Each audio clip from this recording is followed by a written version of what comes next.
সরোজের বরাতক্রমে বড়লোক শ্বশুর জুটিয়াছিল ভালো। রাজেনবাবু শুধু শিখিয়াছিলেন সঞ্চয় করিতে, কি করিয়া যে পয়সা খরচ করিতে হয় সে কথা তাহার কপালে লিখিতে বিধাতা পুরুষ ভুলিয়া গিয়াছিলেন। যখন তখন হাত পাতিয়াই বলেন, দেখি বাবা জীবন, আজ গোটা 2-1 টাকা ধার দাও দেখি। কিন্তু দুর্ভাবনায় মাথা চুলকাচ্ছ কেন বাবাজি? তোমার টাকা মারব না, সবই সুদে দেবো একসঙ্গে। মাথা চুলকাইতে চুলকাইতে মুখ ফুটিয়া সরোজ একদিন বলিয়াই বসিল, কিন্তু প্রায় 100-3 কাছাকাছি হলো যে। তার জন্যে কি হয়েছে? তোমার টাকার ভাবনা কি বাবা জীবন? 4টে পাস করেছ, আজ বাদে কাল কোর্টে বেরুলে তোমার পয়সা কে খায়? ধুলো মুঠি ধরলে কড়ি মুঠি হবে, তোমার আবার টাকার ভাবনা? ভাবনা থাক আর না থাক, শ্বশুরমশায়ের কাছ থেকে যে 1 পয়সাও পাওয়া যাইবে না তাহা সরোজ ভালো করিয়াই বুঝিয়াছিল। ল পাশ করিয়া কোর্টের গাছতলায় যদ্দিন ভিড় জমাইয়া দাঁড়াইয়া থাকিতে হইবে তদ্দিনের রসদ সংগ্রহের আশায় বেচারা শ্বশুর পাকড়াইতে আক্কেল সেলামি দিতেছে প্রচুর। রাজেনবাবু যে কেবল টাকাই ধার লইতেন তাহা তো নয়, হয়তো একদিন আসিয়া বলিলেন, বাবা জীবন চলো দেখি, বায়োস্কোপে রামায়ণ পালা হচ্ছে, দেখে আসি।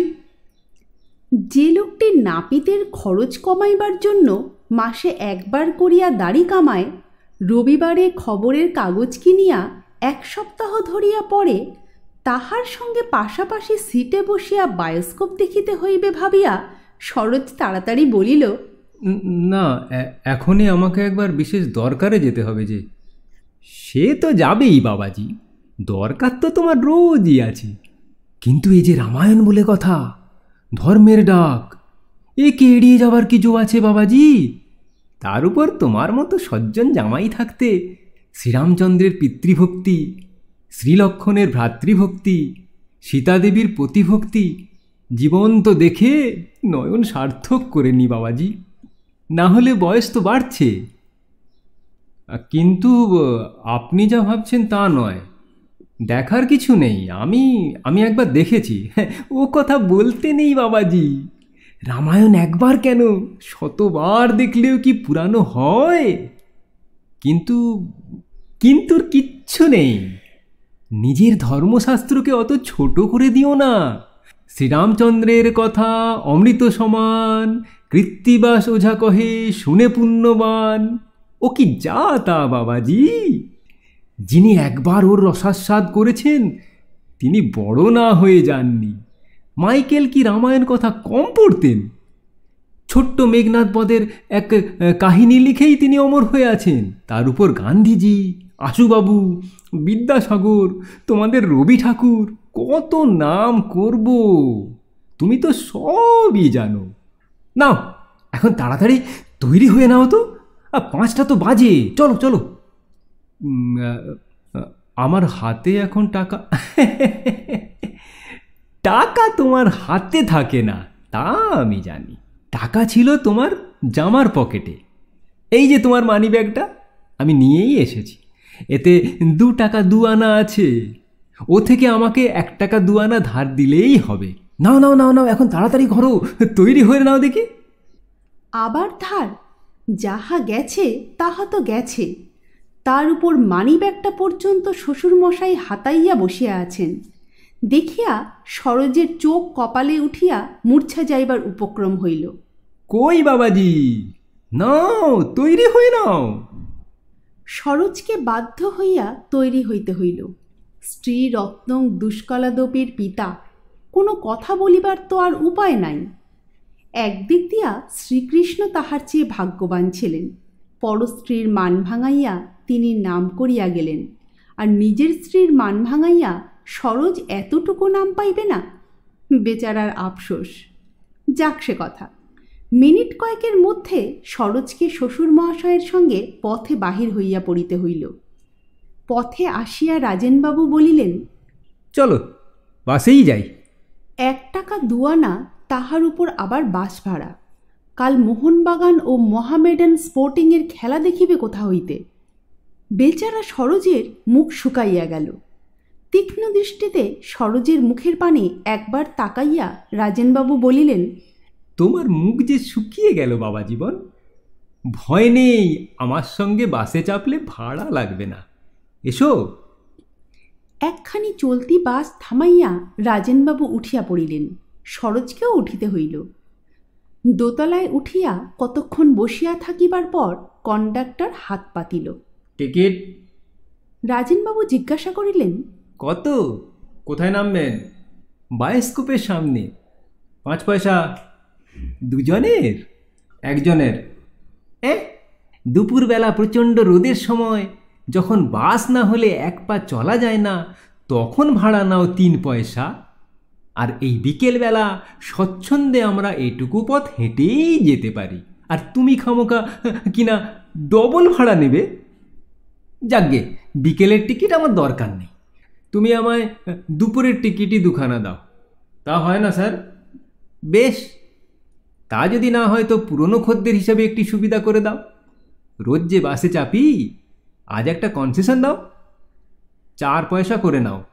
তোমার কথাও থাক, আমার কথাও থাক। না হলে তো আমরা ট্রামেও চাপতে পারি। রাজেনবাবুর রসিকতায় বাস শুদ্ধ লোক হাসিয়া উঠিল। কন্ডাক্টর বলিল, দেন টিকিট দেন। ওই 5 পয়সাই? হ্যাঁ।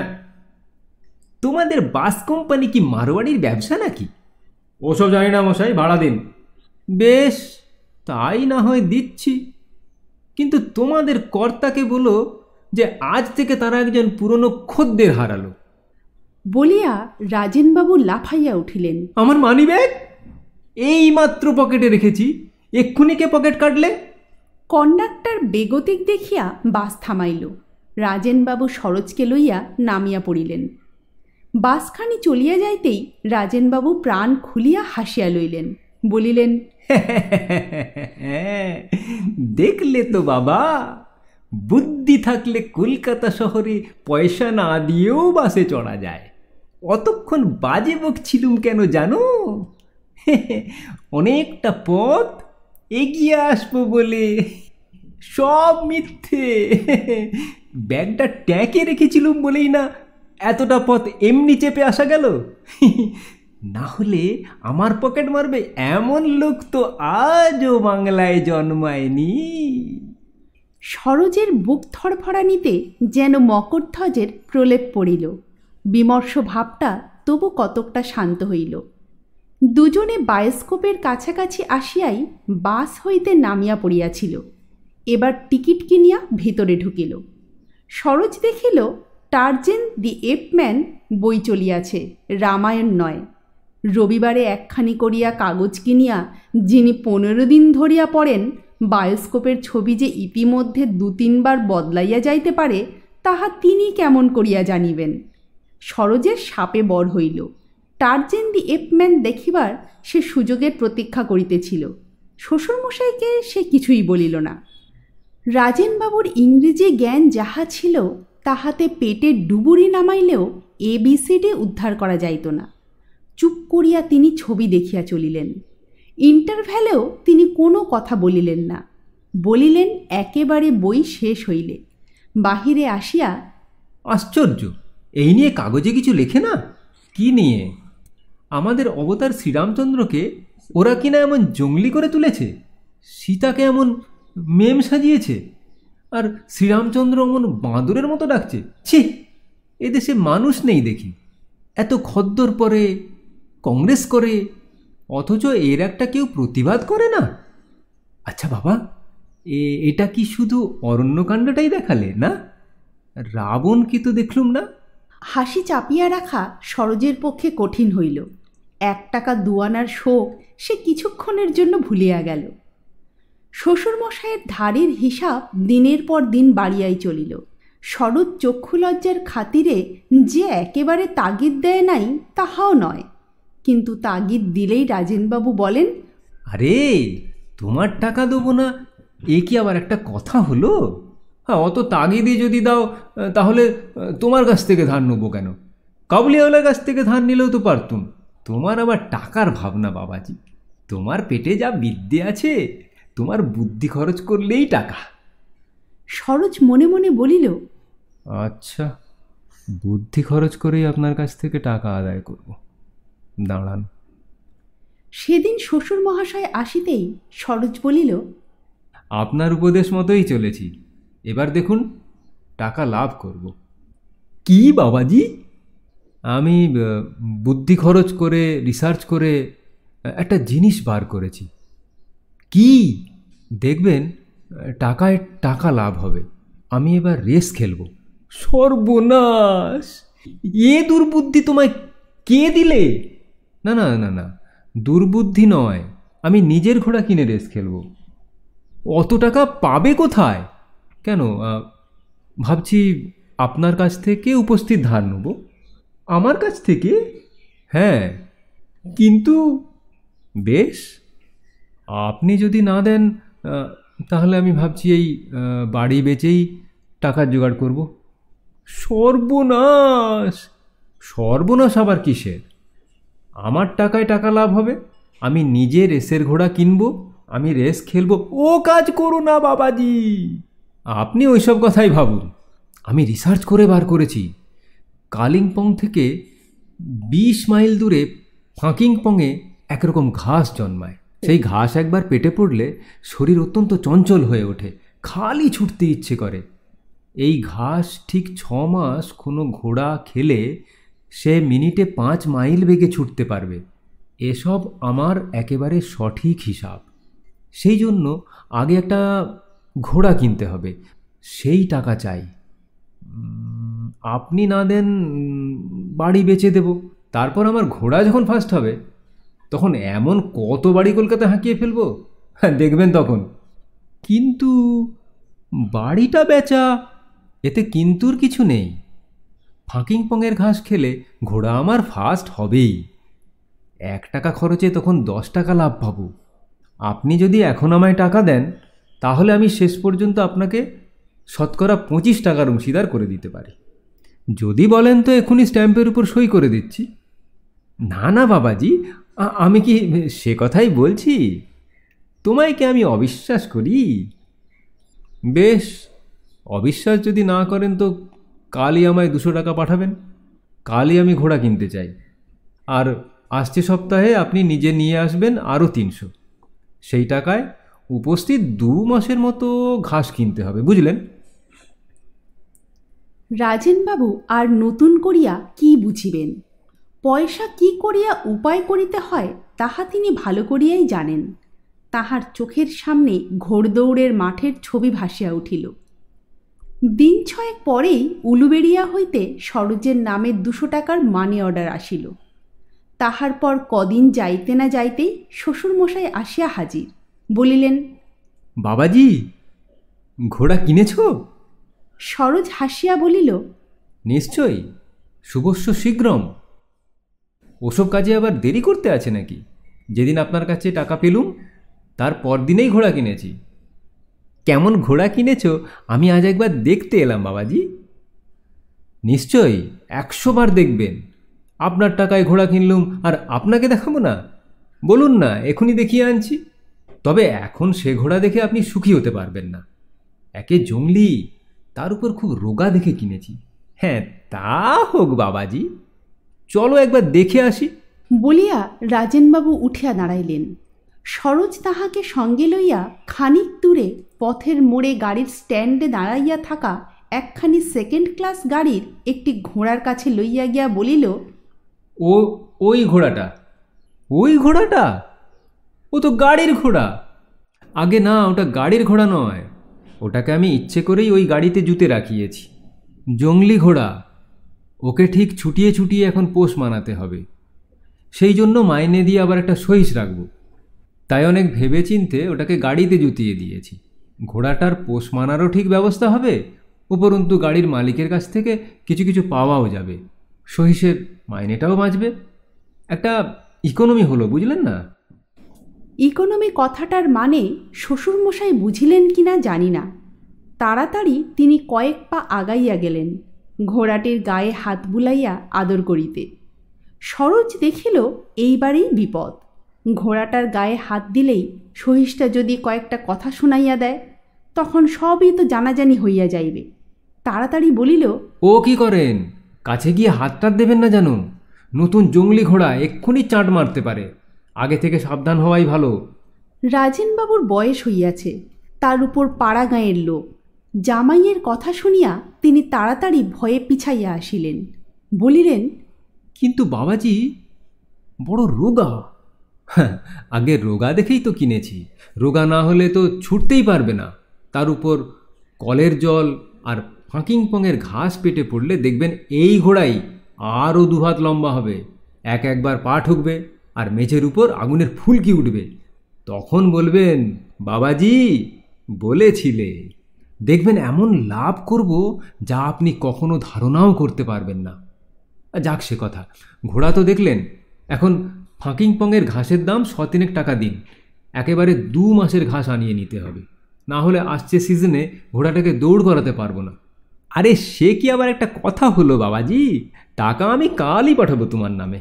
সেই সপ্তাহেই সরোজ মানি অর্ডারে আরও 300 টাকা পাইল।